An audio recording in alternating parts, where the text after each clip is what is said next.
Evan, Nebraska's 11-4. They are now third, tied for second, tied for third, tied for second in the Big Ten, half game behind Indiana.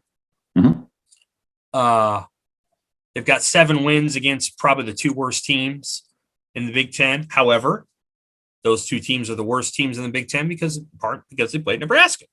Mm-hmm. The statistics were unbelievable early on in the season. What can we trust? What do you think is durable? What do you think is sustainable? And what's a little too good to be true? Well, I think the defense is sustainable. They're still a top 5 team nationally in fielding percentage. And at least 3 of those errors that they did commit had no bearing on the game whatsoever. There was a catcher's interference call that went for an error. Nebraska beat in one of the games they beat Minnesota last weekend. That would have been the last out of the game. There was just a routine error at second base that had, no effect on the win. And then another game when they were up double figures in runs, they emptied the benches, and one of the guys that came in committed an error too. So like they're legitimately a very good athletic defense, especially on the infield. Spencer Schwellenbach at shortstop is one of the better, defenders at his position in the nation. He's got an arm that when he's on the mound can touch 99 miles per hour. So he can make those throws. So I think that's where I start because, games change, elements change, who you're facing as a lineup changes. But what you can control every day is how you play defense, how you focus in on the moment and make the throws. And, just if you have the ability to do it or you don't. And so I think that's probably where I would start with what this team can do, because then that, of course, increases the margin for error for your pitchers. It makes them look better. The burden on the offense to score isn't nearly as great. So I think it all kind of flows out of that. Scoring wise, I'm interested to see what this offense can become, because they kind of are what Nebraska football wants to be, in that they can beat you in a lot of different ways. I wouldn't call them a home run, a team reliant on the home run, but they can hit for power.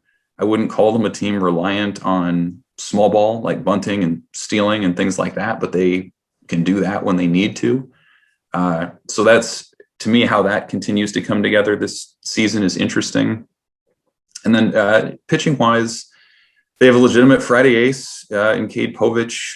Their Saturday guy, Chance Roach, is kind of one of those soft contact sort of guys who's going to get a lot of ground balls. And then Sunday, I thought, was a pretty significant development with Chase Shanneman going 7+ strong innings against Minnesota. He had a couple shaky ones in a row, and he and Will Bolt mentioned afterwards there was some urgency for him to do something to show that he could keep that spot, even though it was only his, I think, 4th or 5th career college start. So that was something. But I guess Bolt's like his former boss. He don't screw around with the pitchers, which I appreciate. And then lastly, I'd say what surprised me most about this team so far has been the bullpen. I thought when Colby Gomez went down before the season with an arm injury, you could look at that group and say, okay, Spencer Schwellenbach's the closer.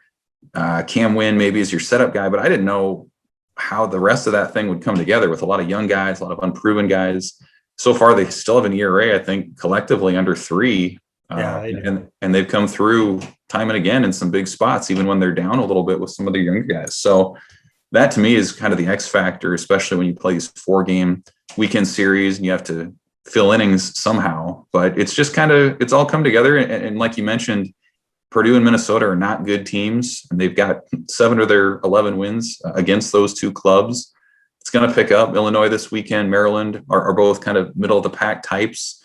And then the way the season sets up, they have 4 against Indiana late in the year, and then 3 in Lincoln against Michigan to end the regular season, which could potentially have major impact into how or if they make the postseason. So it's been, I think, a nice on-ramp for Nebraska in terms of building this record up now, and then we'll just see how they handle it against better competition as they go.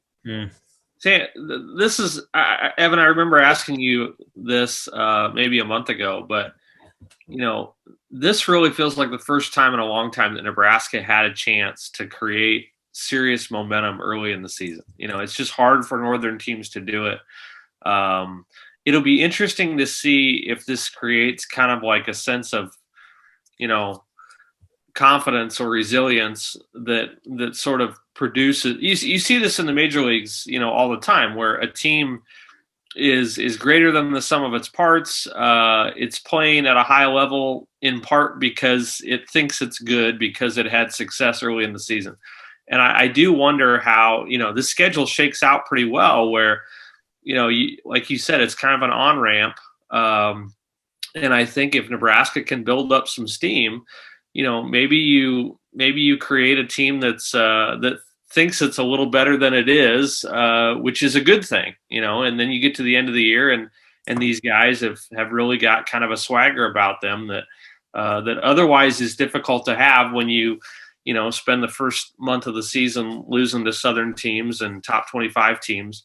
I think Nebraska has a chance to, in part because of the competition that it's faced, to sort of, build some confidence here. Well, it's an interesting dynamic because, like 2 years ago, for example, they start the season at Baylor, they win 1 of 3. They go to Arizona State, get pounded twice, and then win one of those games. But the way the RPI sets up, even though one of those winning 1 of 3 on the road against a team like that, then extended that was the gift that kept on giving into the Big Ten season, where you could maybe afford every now and again to stumble and lose a series to Michigan State or Northwestern or whoever it might be. But conversely, so now they have the record. That's Erstad thing. Sure, but now they have the record, like you mentioned, 11-4. They're feeling good, but the margin for error is so slim still that you really can't. RPI is not a factor this year because they're playing entirely within the league, and they're looking good right now. But if you drop a couple series in a row and you fall at the middle of the pack, you have virtually no chance of making the postseason because you have no non-conference resume. There's no postseason conference tournament. No conference tournament. Make a run. So, like, the only way they can do it is the way they're doing it, and that's to win games. And my opinion has been, in a 44-game league-only season, you probably need to win 30 to be in the conversation.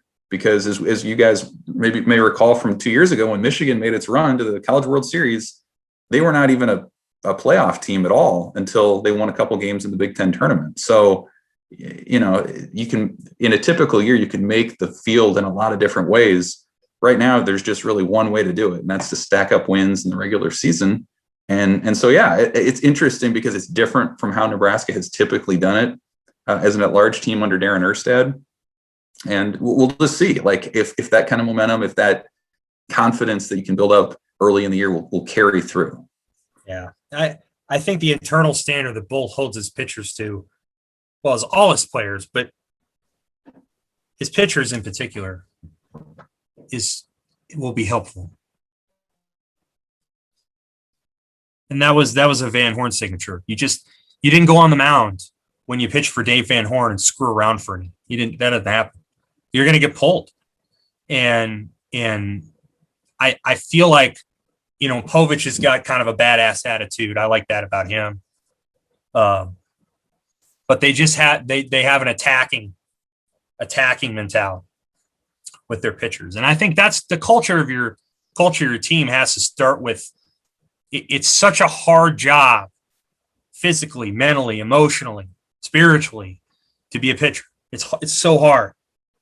And so the guy that goes out there's got to be able, and this is in softball too, the person who goes out there has to be able to be rock solid mentally and completely locked in. And it just feels like they've always had that kind of approach under the Van Horn tree. I think Bolt's under that. And of course, his pitching coach now is under that too. And it just feels like it's one of the hardest jobs in sports. And you just got to be so mentally tough. And it feels like they're getting back to the point where they have that sort of mental toughness. And it feels like for a long time, maybe since Johnny Dorn left, there hasn't been that sort of rock solid mental toughness in that pitching staff. Well, who was a kid from prep? He was tough. How far back are you talking? 5, 6, 7 years ago. Well, yeah.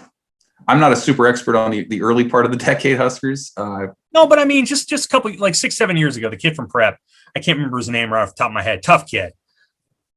Almost beat Indiana in the Big Ten tournament, but they pulled him in the 7th or whatever. I can't remember. Okay.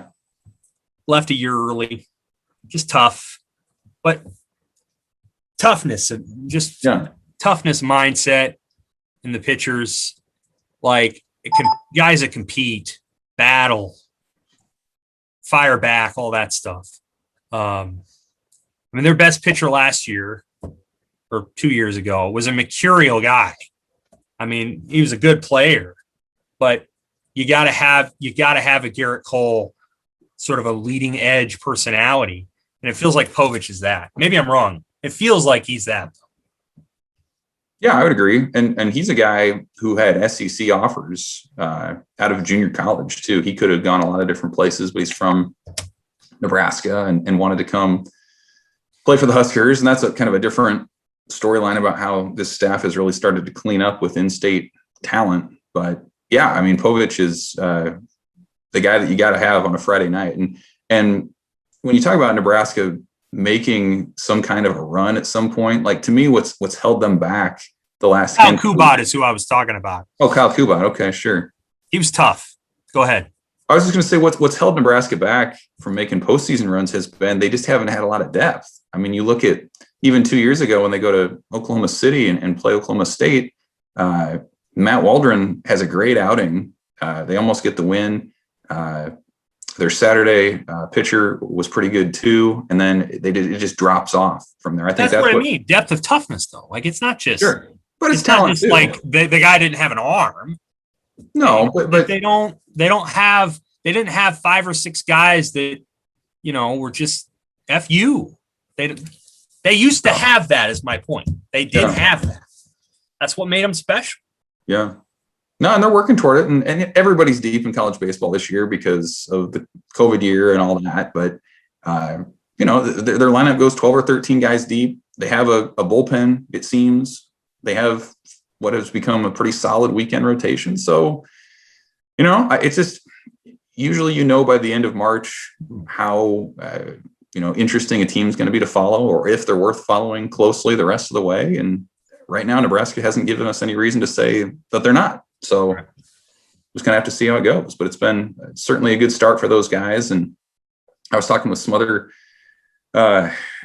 folks who broadcast for the team too, about just like, if there was ever a year for a COVID year to wipe out your spring, and you never want that, but if there ever was one, it would have been last year for Will Bolton, his first year. I mean, he didn't have the guys for the most part that he wanted there. They turned over about half the roster. I think 15 or 16 guys came and went. They got a head start on recruiting again. And so they've been able to take off this year. So, certainly you miss out on some development and getting to know your guys, but in some ways it just kind of worked out that they've been able to jumpstart this thing a little bit quicker than anticipated. And, now they're off and running. Yeah. They're going to be interesting to watch. I like the way their pitchers are attacking.